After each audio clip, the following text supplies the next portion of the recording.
We all remember the time when we used to have only physical books, and there was a time when digital library had stepped in, and honestly, not for me, but definitely for a lot of bookworms out there, this was like a go-to solution because they could travel and use books, and it was so handy, right?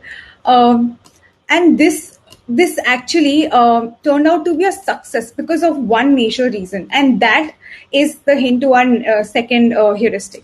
That is, the people who used to reading books earlier, they were slightly panicked when they had to shift to electronic books, because then they felt like, will we be able to bookmark, will we be able to save words, will we be able to probably shuffle through pages that quickly, all those things. That was a real struggle when digital library just came into picture. So that is where we get to our second heuristic, which is match between system and real world, and this really goes a long way, trust me on that.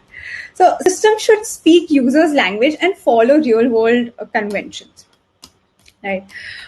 If the user's mental model is not matching the product or the website they're using, they will feel bad or ignored. In the current cutthroat market, chances are way high that the users will choose the competitor's product or the website to satisfy their needs, and they can easily ditch your product. Because come on, like if they're getting more happiness and they're more satisfied with the other product, why not? The user is merciless and God at the same time. So we really need to like take care of our users and take them into consideration. To actually go through some examples of like where it has been implemented.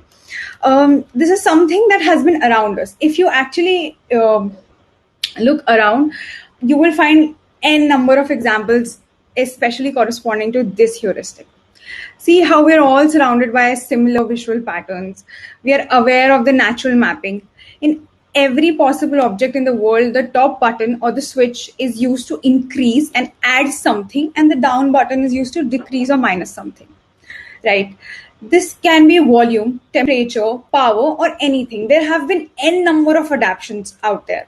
Now, you might also see the file icon. So there have been couple of adaptations, like I said, from physical world to digital world. This has been something that has been there around us like for a while, and we have seen it evolve with us for a really long time. So very basic things like the trash icon, the ebook readers, the attachment icons, for that matter even how email works. So uh, earlier, remember, we used to have a letter, and we used to have letter boxes, and now in today's era we have Gmail, Outlook, basically emails, and our inboxes.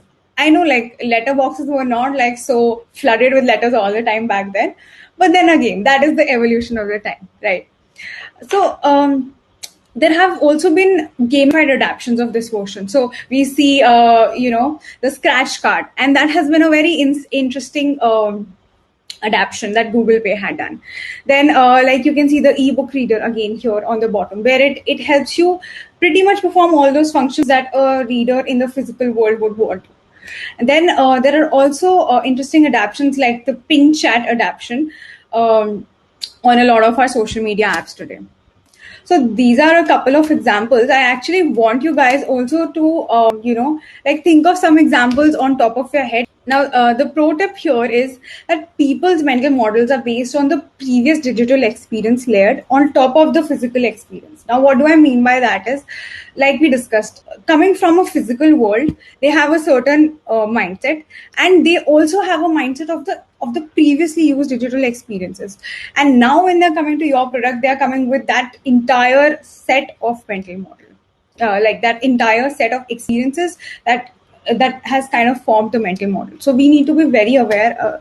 We need to be very cautious and very aware when we are introducing something, or trying to explore our ways in terms of interaction. That it should not be way too overwhelming for a user.